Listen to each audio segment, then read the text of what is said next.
Chaos on Capitol Hill. Protesters storming the Capitol building yesterday following a huge rally to support President Trump. One woman was shot and killed. 3 other people died after suffering reported medical emergencies. Joining me now, Congressman, House Minority Whip Steve Scalise. Congressman, you tweeted out yesterday that the Capitol Hill police saved your life again when you were shot on that ball field. Can you tell us about what you saw yesterday? Yeah, Degan, good morning. And, yesterday was such a dark day for our country to see the Capitol get overrun like that.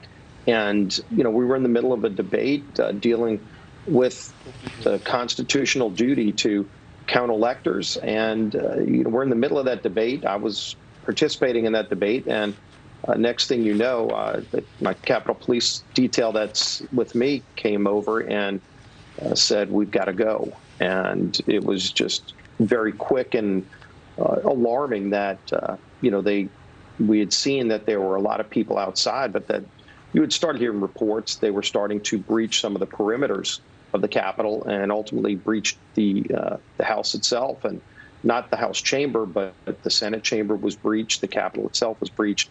And there's just no place for that, Dick. And it was a very alarming day to see it come to that. And we all need to denounce that in the strongest terms. I surely did. I think we all stood together and said this shouldn't happen in America. Can you talk about your more personal reaction? Because you've been through being shot by who was a Bernie Sanders supporter. You, again, almost lost your life.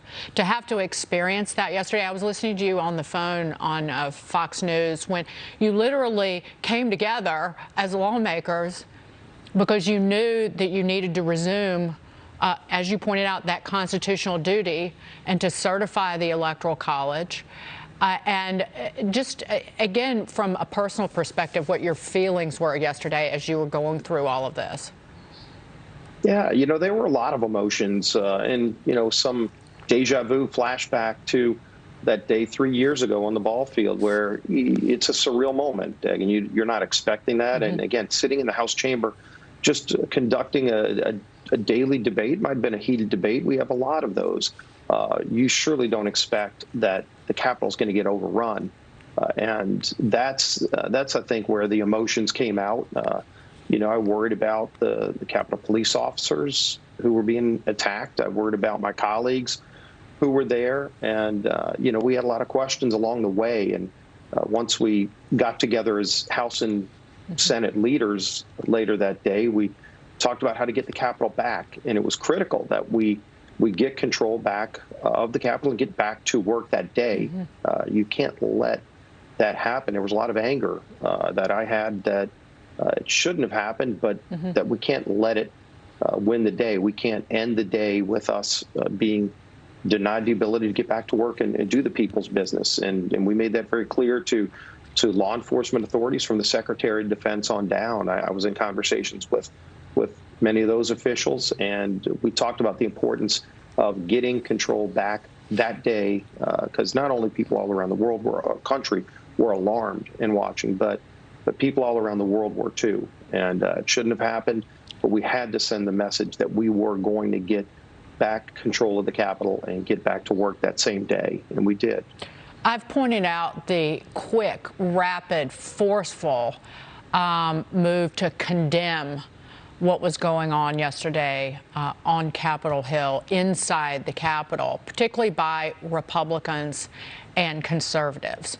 It was important to see people coming out and saying, find these people, arrest these people, prosecute these people. But where do you go from here? Have you spoken to President Trump at all? Have you communicated with him? I didn't speak with him yesterday. I spoke with Vice President Pence during the period where we were working to get control of the Capitol again. But, I was very quick to condemn it. You don't care who does something at that point, that violent, you condemn it because there's no place for it. And whether it's coming from the left or the right, it's coming from, these are anarchists, these are terrorists. This isn't some display of a constitutional right at that point. When you resort to violence, and I called it out last summer when I saw it. I called it out yesterday. I wish both sides were equally vocal last summer when it was going on, because, again, whether it's coming from the left or right, it's not a political spectrum issue. It's about respecting the rule of law and respecting law enforcement, too, because they did injure a number of Capitol Police officers. Right. And, nobody should stand for that. Does President Trump need to tone down his rhetoric? Again, his video statement yesterday was, again, drew bipartisan condemnation in his effort to tell the rioters to stop. The statement included, "We had an election stolen from us. It was a landslide. The other side knows it. Go home now. We love you." And it was just off base, according to many. What do you want to hear from President Trump going forward? I'd like to see an unequivocal condemnation of what happened. Again, there's no justification for people resorting to violence. We have a hallmark in America that we can debate our differences, we can express our strong opinions, we have a right to assemble and free speech, but we don't have a right to resort to violence to settle our differences. That's not who we are. And anytime that happens, it needs to be condemned without equivocation. Where does the Republican Party go from here? We go where we've gone throughout our history. We fight for the freedoms of people. This is who we are as a party. We're the party of Lincoln, and there are real strong beliefs that we've always held. We believe in the power of the individual, and we believe in the rule of law, and that's what we're going to continue to fight for. We've seen a socialist move to the left by the Democrat Party. They're no longer moderates and liberals. They're far left progressives and socialists, and that's where the core of their party is. I don't think that's where the core of Democrats across the country are, but that's where the leadership structure of the Democrat Party in Washington is, and I think that's out of touch with this country.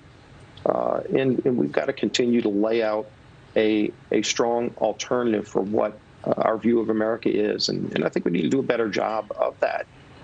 And that's going to be one of the challenges we face as we point out the ills of a socialist left movement. We've also got to show the country what a conservative agenda looks like and how it benefits them. Congressman Steve Scalise, thank you so much for being here this morning. Great to see you as always. Thank you, Dagan. God bless.